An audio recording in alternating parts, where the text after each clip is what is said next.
Hey everyone, it's been a little while, but I just picked up this Sauer 365xl, brand new today. It is mass compliant, surprisingly, because it will take over 10 round mags, but I guess if you have your high capacity LTC, you're good. So let's get into this. I have not shot this yet. I literally just picked this up a few hours ago and walked in the door with it. So just my initial benchtop impressions. I really wanted a 365 since they came out, but I knew for a long time that they were going to have issues because SIG doesn't test their guns before they sell them, which is probably the stupidest thing that they could do, and I don't know why they do it, but it's never a good idea to buy a SIG for the first year or so. So basic overview, this gun comes in a nice little case, pretty standard run-of-the-mill, and it comes with two 10 round magazines. And they are flush fit mostly.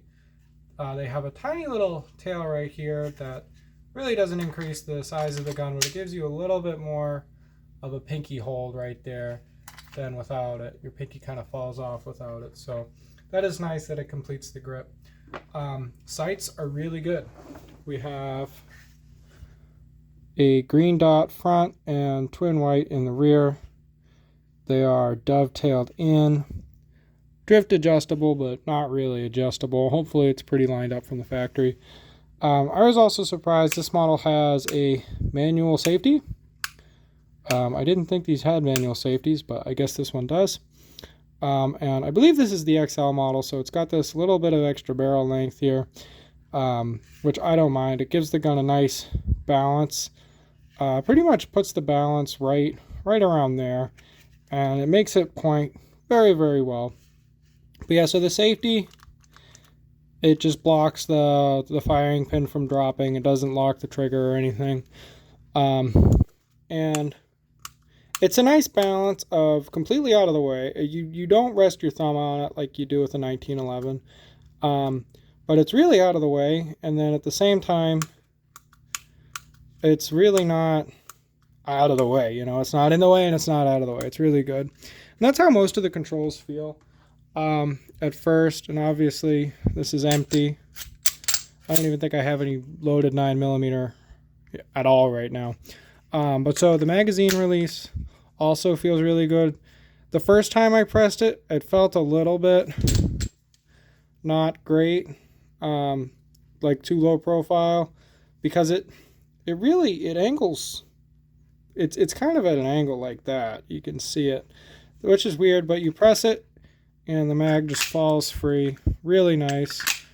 Butter smooth action. I really like that. It's smoother than, honestly, most of the run-of-the-mill handguns I've shot, even though it is really low profile, and it just feels like it's a good balance between low profile carry and shootable and enjoyable to shoot, which is kind of what the 365xl is all about.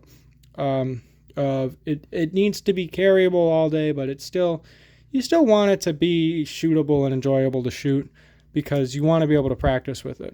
Mag release is very easy. Locking the slide back without an empty magazine is also very easy. It feels good. It feels intuitive. Takedown is like most other SIGs, I believe. I think it's a little different than the 320, but I could be mistaken. It might be identical to the 320. So basically, you just lock your slide back. And then one thing I like, and I like it a lot more than the Glock takedown. The Glock takedown is finicky and weird.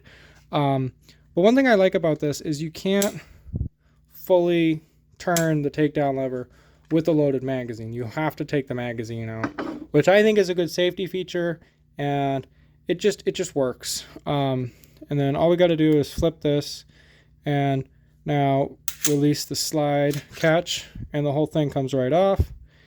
And honestly, you can literally launch the slide off the frame of the gun under spring pressure, and it works really well. Here we have the buffer spring and guide rod. The yellow is obviously for a specific weight, whatever the stock weight is. We have our barrel. Barrel had a little bit of scuzz in it. I've cleaned it. but it definitely really can't see down there super well. Let's zoom in on that. It's pretty clean. I just ran a brush through it. Nice looking feed ramps. It's obviously single stack, Glock style lockup. Pretty run-of-the-mill stuff at this point for striker fired polymer frame handguns.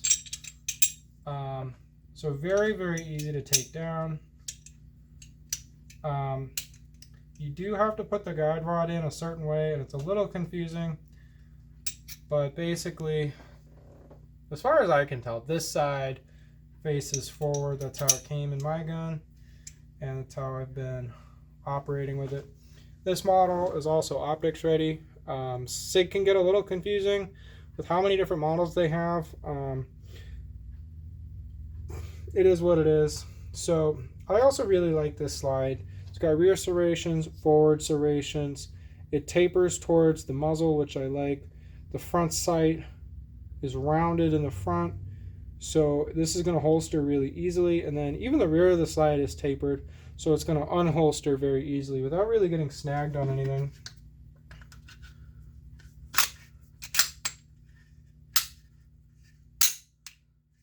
The trigger is where this falls apart a little bit for me, and it's where a lot of striker fired pistols fall apart for me. I have my wheeler gauge here. I have already done a test batch of 10, and so it really does not like to focus on that. But so you can see we have 10 rounds or 10 tests with an average of 4 pound 10 ounce trigger. Quite high. Obviously not the highest that I've seen and the highest I've tested, but one thing I noticed is that it's a very inconsistent trigger pull. This flat bladed trigger that is at a really weird angle, it forces your trigger finger, if you're not careful, to just kind of push up into the frame and slide up and wedge itself into the frame, and that's not good for anybody. And we were getting some really inconsistent trigger pulls, all the way from just under 3 pounds to up near 6 pounds. So it was all over the place, and even once I had it figured out and had a good way pulling the trigger, it was still giving me a good 1.5 pound variation with this trigger.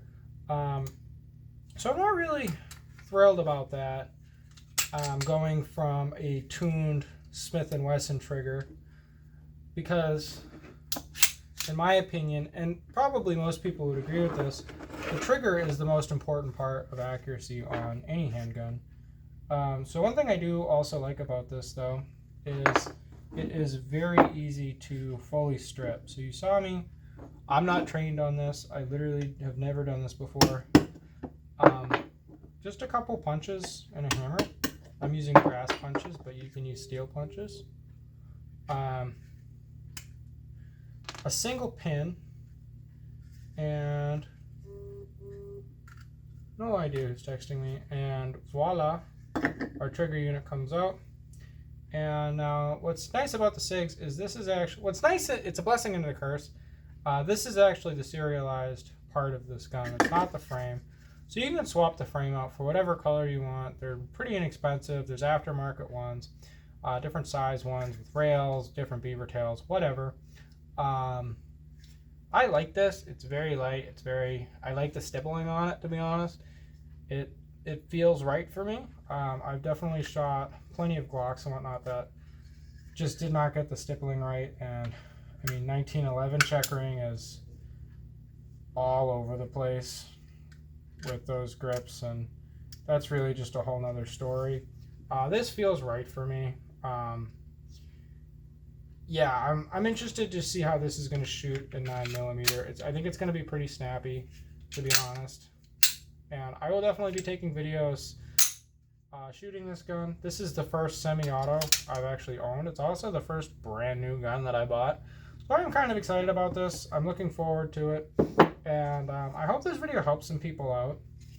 And I just want everybody to know who's in Mass is, yes, you can still get brand new, modern, cutting edge technology guns that are being used elsewhere. Yeah, this place is a shithole and there's a lot of guns that we can't buy, but this is a gun that plenty of people in Texas, in the Midwest, in New Hampshire are carrying and love, and we can also buy it. We can buy pretty much any version of this gun.